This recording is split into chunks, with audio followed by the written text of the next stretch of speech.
শেষবারের মতো খেলাধুলা কমপ্লিট করে কেনাকাটা কমপ্লিট করে যা যা কিছু শখ মেটানোর আছে সেই সমস্ত শখ মিটিয়ে শেষবারের মতো এবারে আমরা যাব ফাংশন শুনতে বা দেখতে।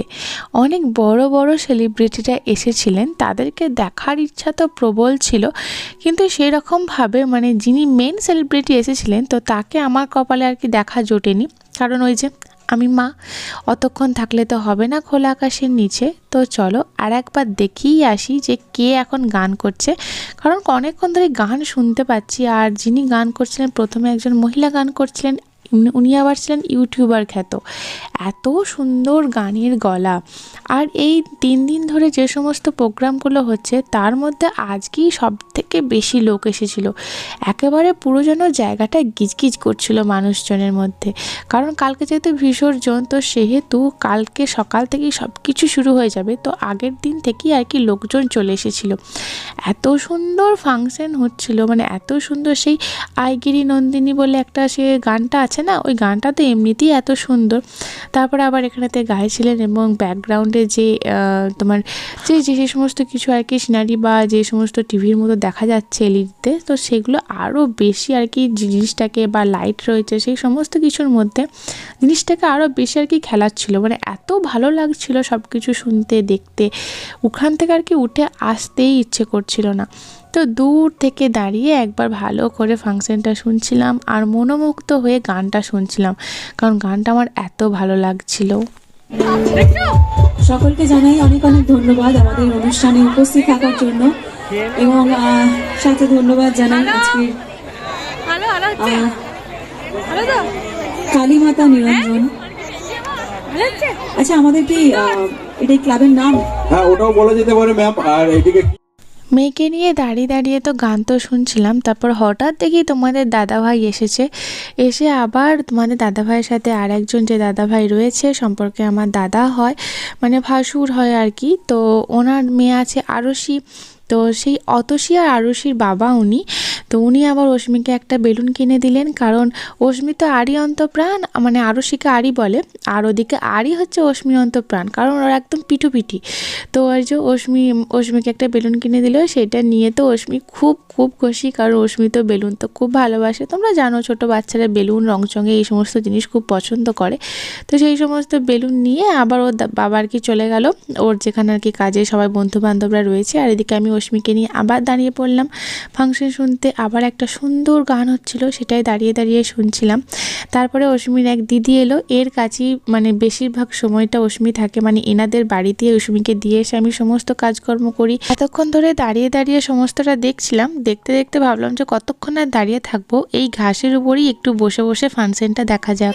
আমি অনেক জায়গায় দেখেছি মেয়েরা হাততালি দেয় না, মেয়েরা চুপচাপ থাকে। এখানে উল্টো হয়ে গেছে, মেয়েরা হাততালি দিচ্ছে, আমরা হাততালি দিচ্ছি, আমার মেয়ে হাততালি দিচ্ছে। এখানে মেয়েদের হাততালি, ছেলেরা সব বাচ্চা নিয়ে এসেছে, ওই জন্য হাততালি দিতে পারছে না। হাততালি দাও, হাততালি। দেখো, কোনো পড়ার মধ্যে লেখা নেই, ছোটবেলা থেকে কেউ আমরা কোনোদিন পড়িনি যে গানের শেষে হাততালি দিতে হবে, অনুষ্ঠান দেখতে গিয়ে হাততালি দিতে হবে। তালি দেওয়াটা অনেক ধন্যবাদ জানাই। হ্যাঁ, আসলে কি হয়েছে, সবাই চাদর পরে এসছে, কিন্তু মায়েদের কাছেও চাদরের ভেতরেও মনে হয় সোয়েটার পরা আছে, ওই জন্য হাতটা পুট করে বের করে সঙ্গে সঙ্গে হাতের তালি। আমি বলবো মাথাটা সকলে ঢেকে রাখুন, কুয়াশা পড়ছে অলরেডি। হ্যাঁ, সকলে মাথা ঢেকে রাখুন। আমাদের অভ্যাস হয়ে গেছে, এত বড় বড় লাইট আছে আমাদের মাথার উপরে, আমাদের কিছু হবে না। আপনাদের আশীর্বাদ রয়েছে, অনেক ভালোবাসা রয়েছে, তাই আমরা সুযোগ পাই এবং গ্রামের মধ্যে অনুষ্ঠান করার সুযোগ পাই, আপনাদের সামনাসামনি আসতে সুযোগ পাই। পরবর্তী গানে যাবো। আচ্ছা, কিরণময়ী পাঠাগারের অনুষ্ঠান এবছর কিন্তু একদমই আলাদা। মানে বড় বড় শিল্পীরা এসে এবছর একটা রাজকীয় অনুষ্ঠান আয়োজন করেছেন। আর এবছর দর্শকদের জন্য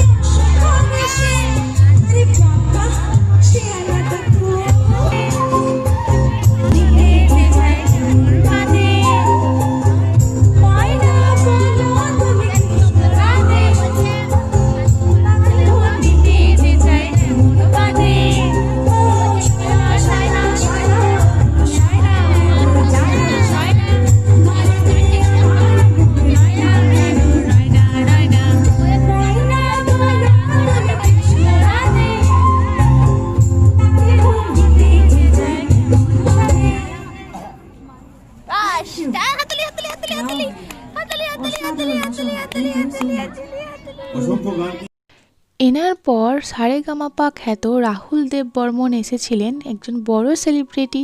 তিনি এখানে গান গাইতে এসেছিলেন, কিন্তু ওনার সামনে থেকে গান শোনার সুযোগ বা ওনাকে সামনে থেকে দেখার সুযোগ আমার হয়নি, অত সৌভাগ্য আমার হয়নি। তার কারণ ওই যে এতটা খোলা আকাশ, শিশির পড়ছে, ঠান্ডা পড়ছে, তার মধ্যে অস্মিকে নিয়ে রাখা অসম্ভব ব্যাপার। তো তবুও দেখেছিলাম অনেক ছোট ছোট বাচ্চা নিয়ে সবাই যাচ্ছিল, কিন্তু ওই রিস্কটা আমি নিতে পারিনি। তো সেই জন্য বাধ্য হয়েই বলতে পারো এক প্রকার চলে আসতে হয়েছিল আমাকে।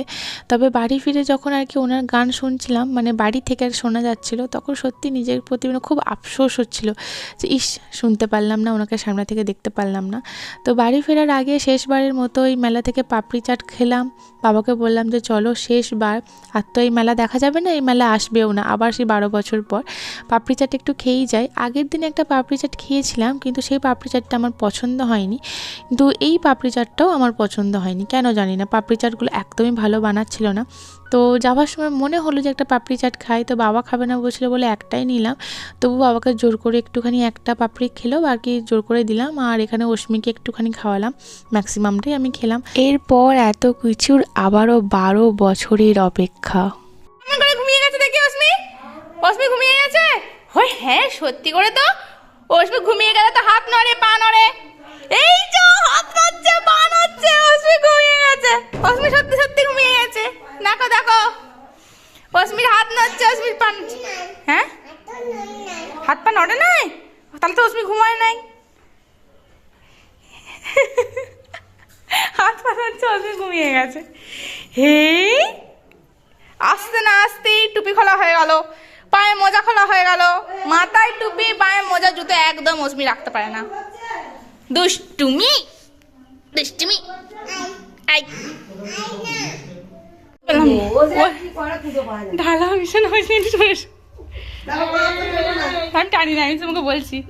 আর সে বললো, ও আগে সে বললো।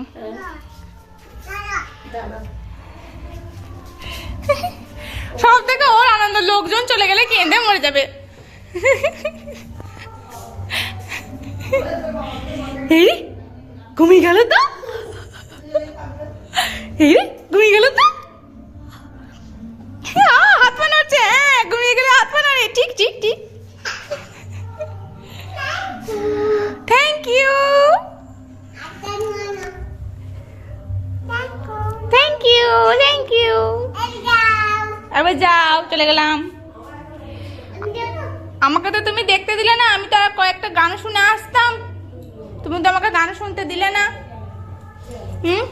বাড়ি আসবো, বাড়ি আসবো, বাড়ি আসবো, মা তো আর কয়েকটা গান শুনতো।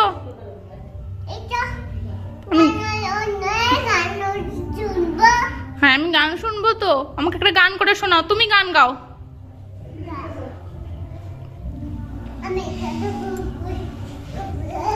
কোথায় যাচ্ছ?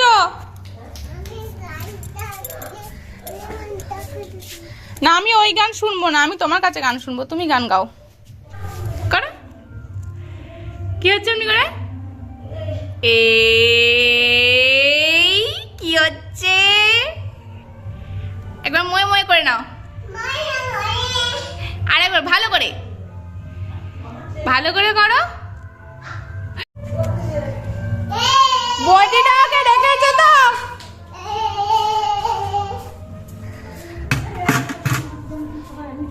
কুক, আমার খেলনা দেখবে, এসো। চলো,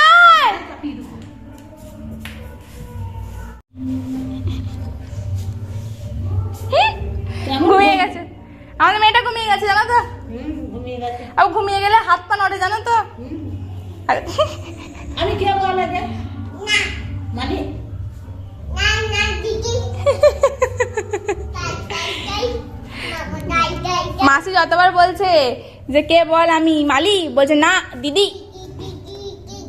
ও কে রে? দিদি, হ্যাঁ দিদি। মালি নয়, হ্যাঁ দিদি।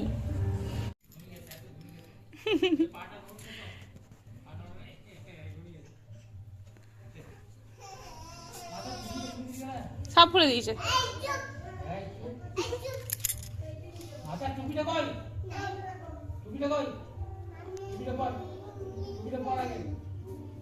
আমি কি বল মালিক